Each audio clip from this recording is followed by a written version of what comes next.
Hello, you're watching Shalom World News. I'm Dana Villa from Chicago, Illinois. Here are the latest headlines from around the world.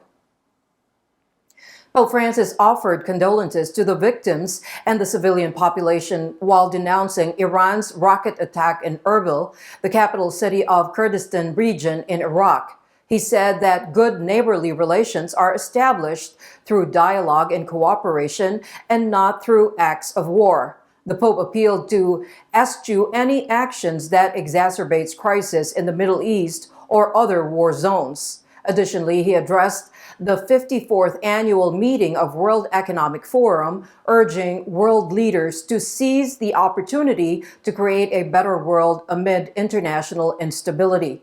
The Holy Father's letter touched on the key themes of his pontificate: the climate crisis, global food shortage, economic inequalities, and labor exploitation.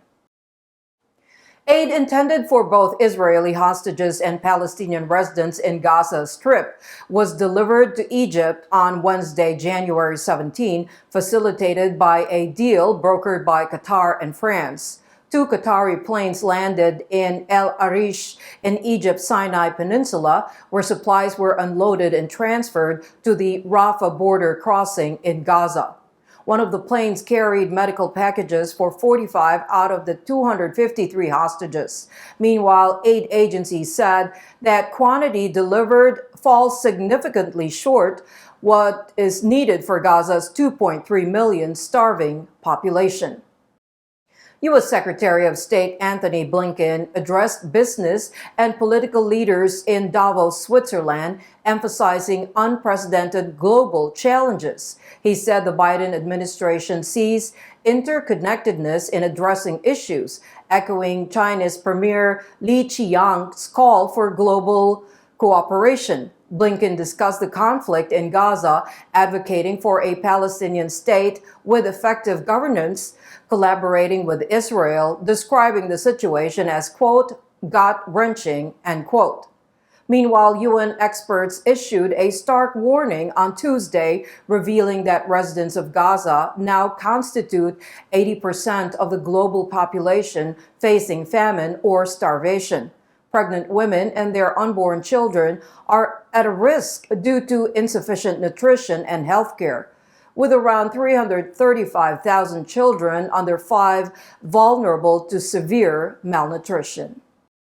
As Canada is witnessing back-to-back arson attacks on churches, the number of churches destroyed by fire has reached 33 since May 2021, with 24 of them being deliberately set ablaze.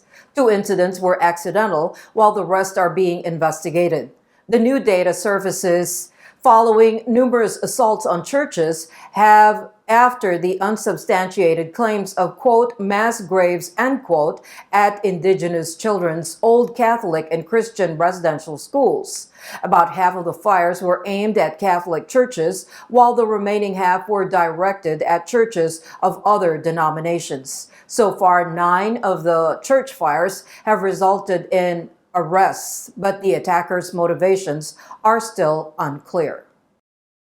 The Committee on Pro-Life Activities of the United States Conference of Catholic Bishops has stressed the ongoing dangers of legalized abortion in most states, as well as its promotion on a federal level. Bishop Michael Burbidge of Arlington, Virginia, and chairman of the Pro-Life Committee, underlined the need for prayers, sacrifices, and efforts to safeguard human life, especially as the anniversary of Roe v. Wade, which legalized abortion nationwide, draws near on January 22nd. Bishop Burbidge emphasized the importance of solidarity with women facing unexpected or difficult pregnancies, as well as a shared responsibility to fight for the legal protection of all human lives. The dictatorship of Daniel Ortega revoked the juridical status of 16 non-governmental organizations, 10 of which are Catholic or evangelical association in Nicaragua. The assets of these organizations are transferred to the state. While the government stripped the legal status of 9 NGOs, the remaining 7 organizations voluntarily requested dissolution. According to the Ministry of the Interior reports, the NGOs were outlawed for not complying with the regulations and for obstructing the government surveillance operations. Since 2018, more than 3,500 non-governmental organizations have been dissolved by the government in the Central American nation. The House of Representatives will consider the H.R. 6918 bill titled Supporting Pregnant and Parenting Women and Families Act on Thursday, January 18. The bill seeks to block a provision proposed by the Biden administration that prevents anti-abortion pregnancy centers from receiving federal funds. The government proposed to amend the rule last year, claiming that some pregnancy centers funded by Temporary Assistance for Needy Families, or TANF, do not meet the statutory requirements for receiving money. In an effort to stop the government from unfairly cutting off the TANF funds, the U.S. Conference of Catholic Bishops urged people to file a petition against the rule to change last year. Father Tirare Hakobian, the Archimandrite of the American Apostolic Church in Western Europe, has decried the situation of the Christian Armenians in Nagorno-Karabakh who have been forcibly removed from their homes by the government of Azerbaijan. He also said that Azerbaijan is destroying Armenian heritage by turning churches into mosques. Armenia and Azerbaijan have been in conflict over Nagorno-Karabakh since 1988, and the region is now officially claimed by Azerbaijan. As the conflict escalated in September 2023, over 100,000 people fled toward the Armenian border in search of protection. Meanwhile, Father Hakobian has also appealed for international assistance on behalf of the displaced Armenians. The first witness in the high-profile national security case against Hong Kong media tycoon Jimmy Lai testified that he had been instructed by Lai to call people to join the 2019 protests and highlight Western democracies.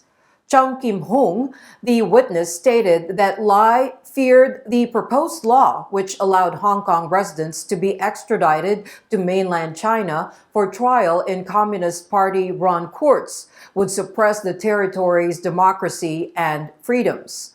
Although the bill was eventually withdrawn, protests led to months of pro-democracy demonstrations in Hong Kong. Lai, the founder of pro-democracy daily Apple Daily, has denied 2 charges of conspiracy to collude with foreign forces and publishing seditious material. Disabled people in Ireland are deeply concerned about the possibility of assisted dying when they lack the essential assistance to live meaningful lives. Activists worry that if assisted dying is legalized, handicapped people who lack assistance may see themselves as burdens. They asserted that the state should help all people live lives to its fullness rather than merely providing options in times of distress or impending death. Peter Kearns, a disabled activist, said that Ireland needs a conversation about the needs of the disabled people for ensuring them physical, emotional, and medical care to live dignified lives. Yet again, human rights groups, lawmakers, and the U.S. Department of State are calling for the release of Uyghur academic and blogger Ilham Tohti, who has been imprisoned for 10 years. Tohti, a professor of economics who is a Nobel Peace Prize nominee, was detained in 2014 after condemning the treatment of the Uyghur minority in China's Xinjiang province. His whereabouts have been unknown since 2017. The State Department and the Congressional Executive Commission on China have demanded his release, and Tohti's daughter has urged the Chinese authorities to provide proof that he is still alive. Natalie Beckhardt, a Catholic nun and the Vatican's highest-ranking female official, was named one of the Forbes 50 most influential women in the world. As Undersecretary of General Secretariat of the Synod of Bishops, she was the first woman to vote in a high-level meeting. A holder of a master's degree in entrepreneurship, Beckert has worked as a marketing consultant before joining the Xavier Sisters in 1995. In 2021, she was appointed by Pope Francis as the Undersecretary of the Synod of Bishops. In 2022, she was included on the BBC's list of the world's 100 most inspiring and influential women. Forbes acknowledges women who have been made significant contributions to science, human rights, business, fashion, and religion. San Francisco Walk for Life West Coast will be held on Saturday, January 20. This year marks the event's 20th anniversary. The 19th annual Walk for Life rally will begin at 12:30 p.m. at San Francisco Civic Center Plaza. The 1.8-mile long walk will start at 1:30 p.m. from Civic Center Plaza down to Market Street in Embarcadero Plaza. On Friday evening, Dominican friars will host a prayer vigil at St. Dominic's Church. On Saturday the 20th, before the march, Archbishop Salvatore Cordileone will celebrate the official Mass at St. Mary's Cathedral. In his invitation, the prelate said, "The reason for the walk was to stand in solidarity with women and the littlest and most vulnerable among us." And those are your latest headlines. Do join us tomorrow. In the meantime, you can visit swnews.org for more updates. Shalom.